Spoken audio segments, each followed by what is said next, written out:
हरे कृष्णा। स्वागत है आप सभी का हमारे चैनल भक्ति सागर में। आज की वीडियो में हम लोग बरुधनी एकादशी की बड़ी ही पवित्र और पावन कथा सुनेंगे। जब भी मनुष्य अपने जीवन में दुखों से घिर जाता है, जब हर दिशा अंधकार में लगने लगती है, तब उसे एक ही सहारा मिलता है, भक्ति और विश्वास का। और यही भक्ति उसे उस शक्ति तक पहुंचाती है जो असंभव को भी संभव बना देती है। यह कथा है एक ऐसे महान राजा की जिसने अपने कर्मों का फल भोगा, लेकिन अपनी भक्ति से उसे बदल भी दिया। बहुत समय पहले की बात है। सूर्यवंश में एक महान और प्रतापी राजा हुए। राजा मंधाता। उनका राज्य इतना समृद्ध था कि वहाँ किसी भी प्रकार का दुख या अभाव नहीं था।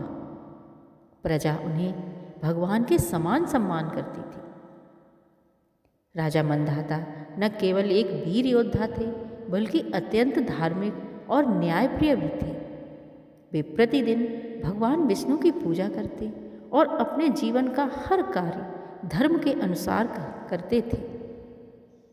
एक दिन राजा ने सोचा, अब मुझे अपने जीवन का समय भगवान की भक्ति और तपस्या में लगाना चाहिए। यह सोचकर वे जंगल की ओर निकल पड़े। घना जंगल, चारों ओर शांति, पक्षियों की मधुर आवाज और बीच में एक विशाल वृक्ष। राजा वहीं ठहर गए और गहरी तपस्या में लीन हो गए। समय बीतता गया, राजा ध्यान में मग्न थे। तभी अचानक जंगल में एक भयंकर रीछ आ गया। उसकी आंखों में भूख थी और सामने उसे एक शांत अचल मनुष्य दिखा।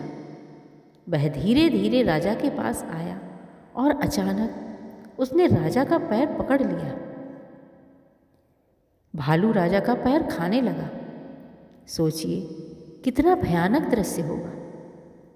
लेकिन राजा मंधाता के चेहरे पर कोई भय नहीं था, न कोई चिल्लाहट, न कोई संघर्ष।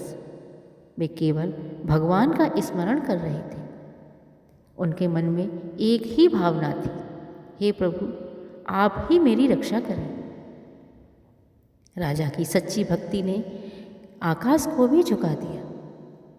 अचानक वहाँ एक दिव्य प्रकाश फैला और उसी प्रकाश में प्रकट हुए भगवान विष्णु। उन्होंने तुरंत अपने सुदर्शन चक्र से उस भालू का वध कर दिया। भगवान ने राजा से कहा, हे राजन, यह सब तुम्हारे पिछले जन्म के पापों का परिणाम है। यह सुनकर राजा आश्चर्यचकित रह गए। उन्होंने हाथ जोड़कर विनम्रता से पूछा, हे प्रभु, मैंने तो हमेशा धर्म का पालन किया है, फिर यह कष्ट क्यों? भगवान विष्णु बोले, हे मंधाता, पिछले जन्म में तुमने कुछ ऐसे कर्म किए थे जिनका फल तुम्हें अब मिला है। लेकिन तुम्हारी भक्ति सच्ची है, इसलिए मैं स्वयं तुम्हारी रक्षा करने आया हूँ। राजा ने हाथ जोड़कर कहा, हे प्रभु, अब मुझे क्या करना चाहिए? तब भगवान विष्णु ने कहा, तुम बरुधनी एकादशी का व्रत करो। राजा मंधाता भगवान के वचनों को सुनकर भाव विभोर हो उठे। उनकी आंखों में आंसू थे, लेकिन ये आंसू दुख के नहीं, बल्कि कृतज्ञता के थे। उन्होंने हाथ जोड़कर भगवान विष्णु से कहा, हे प्रभु, आपने मुझे मार्ग दिखाया, अब मैं पूरी श्रद्धा से व्रत करूँगा। राजा धीरे धीरे अपने राज्य में लौटे, लेकिन अब वे पहले जैसे नहीं थे।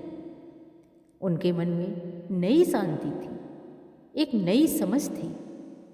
कर्म और भक्ति का गहरा रहस्य था। प्रजा ने अपने राजा को देखा तो प्रसन्न हो उठी, लेकिन राजा का चेहरा अब और भी तेजस्वी हो चुका था।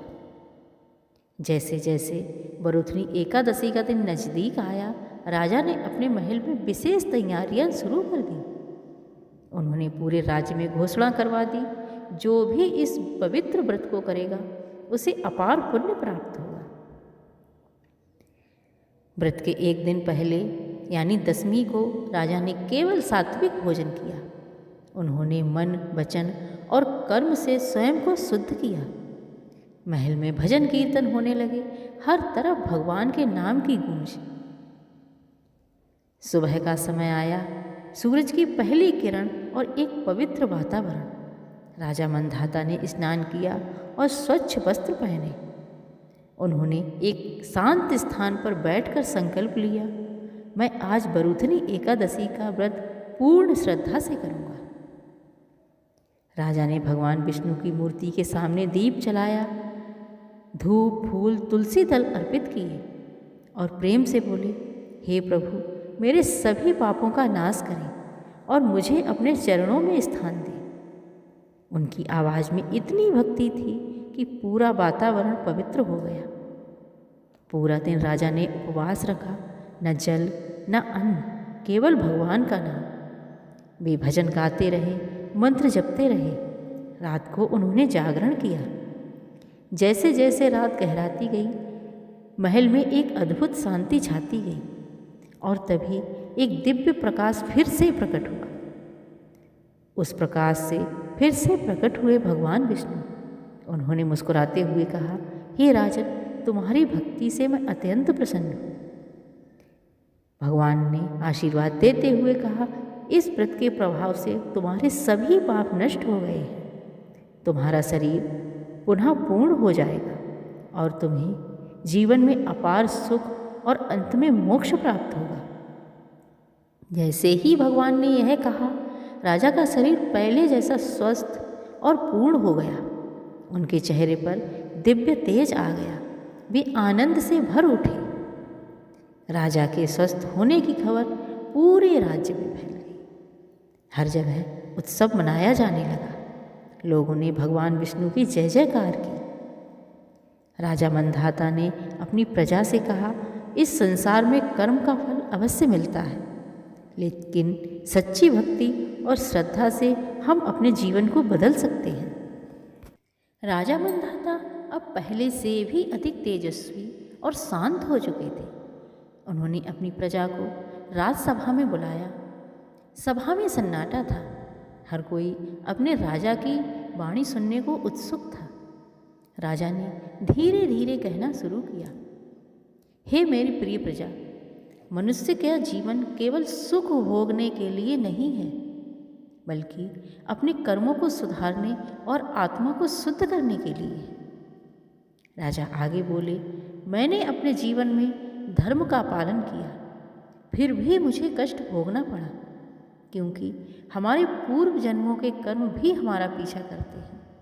लेकिन यह भक्ति सच्ची हो तो भगवान स्वयं हमारी रक्षा करते हैं। राजा ने पूरे राज्य में घोषणा करवा दी, हर व्यक्ति को बरूथनी एकादशी का व्रत करना चाहिए। धीरे धीरे यह व्रत पूरे राज्य में फैल गया। गरीब हो या अमीर, स्त्री हो या पुरुष, हर कोई इस व्रत को श्रद्धा से करने लगा। उसी राज्य में एक गरीब ब्राह्मण भी रहता था। वह बहुत निर्धन था। उसके पास खाने के लिए पर्याप्त अन्न नहीं था, लेकिन उसके मन में भगवान के प्रति अटूट श्रद्धा थी। एक दिन उसने राजा के उपदेश को सुना और उसने भी निश्चय किया, मैं भी बरूथनी एकादशी का व्रत करूँगा। जब व्रत का दिन आया, ब्राह्मण के पास खाने को कुछ भी नहीं था, फिर भी उसने व्रत रखा। पूरा दिन भगवान का नाम लिया, लेकिन शाम होते होते वह बहुत कमज़ोर हो गया। रात के समय जब भगवान का स्मरण कर रहा था, तभी उसकी झोपड़ी में एक दिव्य प्रकाश फैला और वहाँ प्रकट हुए भगवान विष्णु। भगवान ने कहा, हे भक्त, तुम्हारी श्रद्धा ने मुझे प्रसन्न कर दिया है। तुम्हारे इस व्रत के प्रभाव से तुम्हारी सारी दरिद्रता दूर हो जाएगी। अगले ही दिन ब्राह्मण के जीवन में चमत्कार हुआ। उसके घर में धन धान्य आ गया। उसका जीवन खुशियों से भर गया। इस प्रकार बरूथनी एकादशी का व्रत न केवल राजा बल्कि साधारण ब्राह्मण भी अपना जीवन बदल सकता है। इस व्रत को करने से एक राजा का जीवन बदला और उसी प्रकार एक साधारण व्यक्ति का भी जीवन बदल गया। सच्ची भक्ति कभी व्यर्थ नहीं जाती। भगवान अपने भक्तों की रक्षा स्वयं करते हैं। कर्मों का फल मिलता है, लेकिन भक्ति से उसे बदला जा सकता है। व्रत और श्रद्धा से जीवन में सुख, शांति और मोक्ष प्राप्त होता है। जब भी जीवन में कठिनाइयाँ आएं, जब भी रास्ता ना दिखे, तो बस एक बार सच्चे मन से पुकारिए, हे भगवान विष्णु मेरी रक्षा करें। विश्वास रखिए, वह अवश्य आएंगे और आपके जीवन को प्रकाश से भर देंगे। कथा आप लोगों को अच्छी लगी तो हमारे चैनल को लाइक करें, शेयर करें और सब्सक्राइब करें। अंत में भगवान विष्णु से हाथ जोड़कर प्रार्थना करेंगे, उनकी कृपा आप पर और आपके परिवार पर हमेशा बनी रहे, आपके घर में हमेशा सुख शांति बनी रहे। जय श्री हरि विष्णु। धन्यवाद।